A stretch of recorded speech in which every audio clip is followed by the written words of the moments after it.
Welcome to Science Store online classes.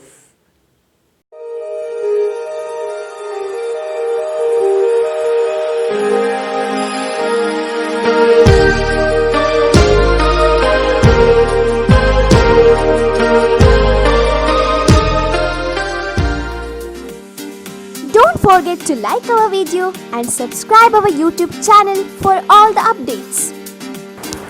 Hello students, we have been discussing about laws of motion. We have discussed about the second law of motion, and now we'll discuss what is the SI unit of force. What is the SI unit of force? SI unit of force is Newton, correct? Newton. It is denoted as capital N or Newton, the name of the scientist. So what is 1 Newton is equal to in terms of dyne? There are other units for force. So 1 Newton is equal to 10 to the power of 5 dyne. 10 to the power of 5 dyne. 1 Newton is equal to 10 to the power of 5 dyne. So there is a gravitational unit for force, that is in terms of kg weight. What is 1 kg weight is equal to? Kg weight, so weights and all measured with that. So 1 kg weight is equal to 9.8 Newton. Then 1 gram weight is equal to 980 Newton. 980 Newton. So 1 kg weight is equal to how much dyne? 1 kg weight is equal to how much dyne? That is 980. 1 gram weight is equal to 980 dyne, not 980 Newton here. 980 dyne. 1 kg is equal to 1 kg weight is equal to 9.8 into 10 to the power of 5 dyne. Am I right? Or 98 into 10 to the power of 9.8 into 10 to the power of 5 dyne. So this is the other units of force. So in first law or second law we use net force, right? What do you mean by net force? See, net force means vector sum, vector, not algebraic, vector sum of forces acting on a body. So what does that mean? Let's say there is one block here.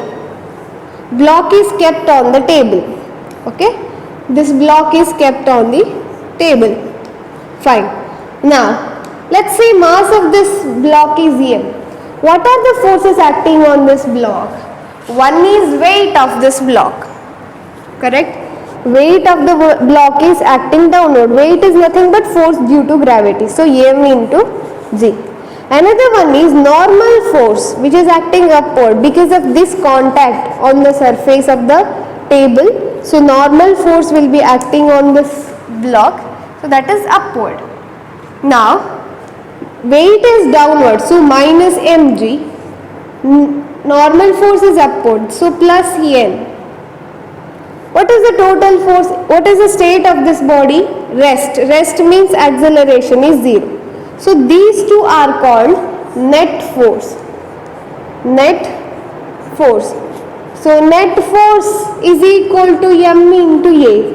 Here acceleration is 0. So net force should be is equal to 0 here. So this is equal to 0. Why? Because this weight and normal are equal and opposite. Normal force and weight are equal and opposite. So net force means vector sum of the forces acting on any other body. I am applying a force on this block. So block is on the table, I am pushing the block. So F is the force I am applying on the block. Now what is the net force acting on this block? Net force acting on this whole block is, one is weight of it, another one is normal force, and another one is external force, CF. Whether this block is accelerating? Yes, it is accelerating, because when I push the block it will move. In which direction? In the direction I have applied a force. So this much is equal to m into a.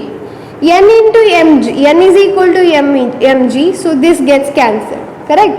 1 is minus mg, n is equal to mg, so I write mg plus F is equal to m into A, so they gets cancelled. So net force acting on this block now is nothing but the external force. So you can say that net force acting on any body is either the vector sum of forces acting on that body or unbalanced force acting on the body. What is unbalanced? See, weight of this block is balanced by normal force. So weight is balanced, normal force is also balanced. Weight of this block is balanced by normal force, so these two are balanced force. Whereas external force, it is not balanced by any other force, because how do you know that?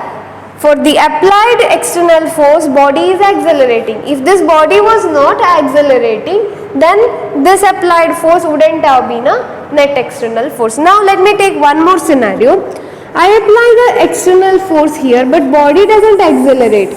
This block remains at rest on the table. Why? Because we know that it is because of friction.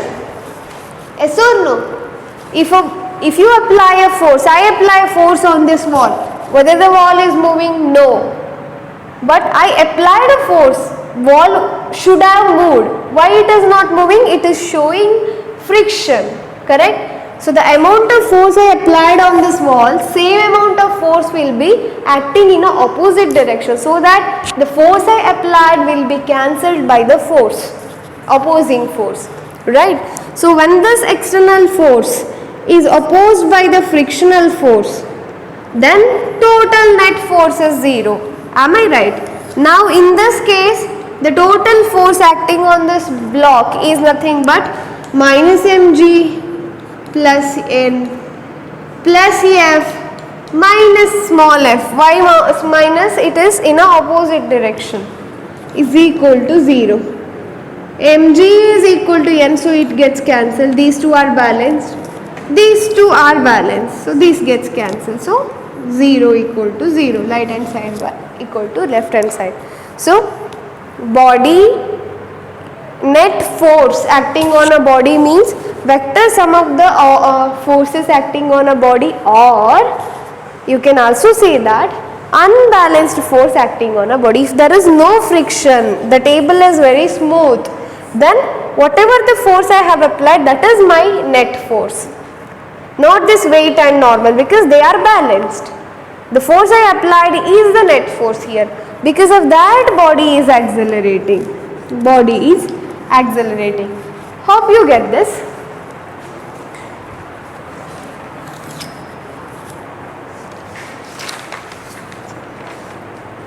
Now, so there is one cage, okay? There is one cage. So cage is connected to the ceiling through a spring, okay? Cage is connected to the ceiling through a spring. There is one bird here.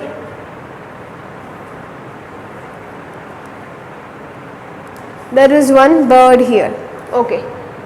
So you open the door of this cage, bird flies. When the bird flies, let's say you can see the readings on this spring, which is called as spring balance.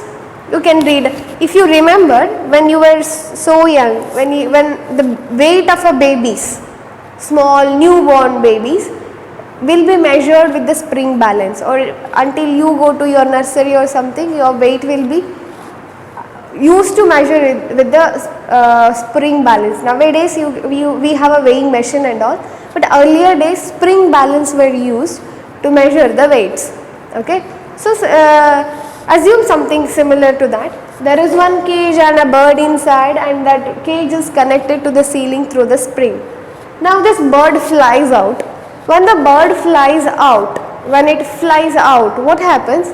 The readings in the spring reduces, right? When this bird jumps, in the spring, the readings in the spring will reduces.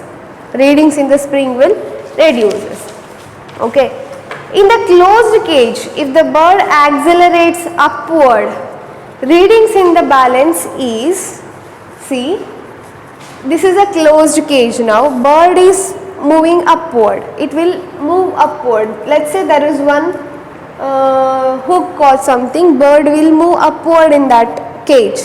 Then readings in the spring will become weight of the bird, that is, weight of a bird plus mass times acceleration of the bird. Okay. If the bird accelerates inside the cage, then readings will be weight plus mass times of acceleration. What is weight? Is a force. What is mass into acceleration? This is a force. So, readings in the spring balance is nothing but force. If the bird moves upward in the cage, then force acting on the spring will increase. Okay, force acting on the spring will increase. If it is moving downward, then force acting will decrease. Spring balance will show lesser reading. Okay, spring balance will show lesser reading. When you are walking on the road, right, you will be pushing the road backward so that you will move forward. You won't walk like this, do you? You don't walk like this. You walk like this. You will push the road backward, so that road will apply equal and opposite amount of force on you. Newton's third law says there is equal and opposite force. For every action there will be equal and opposite reaction. So if you push the road backward, the road will push you back in a forward direction. That's how you move on the road. That's how you walk on the road. So Newton's third law, right, that is strictly applicable to any interacting particle with the closer distance. I am here, another particle is in moon, and I apply some force. I can apply some force on the particle in the moon, right? I apply my gravitational force on that particle. I can apply, if I am charged and that body is also charged, I can apply electrostatic force. But that is not, Newton's third law is not valid if the distance is very far. If the distance is closer, then only for any two interacting particle Newton's third law is valid. So this is about Newton's laws and force and units of force. I hope you followed this. So Newton, Diane, kg weight, these are the unit of force and they are related that way. And net force acting on any body means extra force acting on any body, or vector sum of the body acting force acting on any body. So now the scale is held by my hand. I am holding the scale and scale is at rest. Whether it is under balanced force or unbalanced force, balanced force, correct, because it is at rest. So then what is the net force acting on the scale? 0. Does it mean that there is no force acting on it? No, there is a force acting on it, but net force is 0. Now this is accelerating, so net force is not equal to 0. What is that net force acting on the scale? Me applying the force to rotate it, that is the net force, right? So net force means unbalanced force, unbalanced force. Don't forget to like our video and subscribe our YouTube channel for all the updates.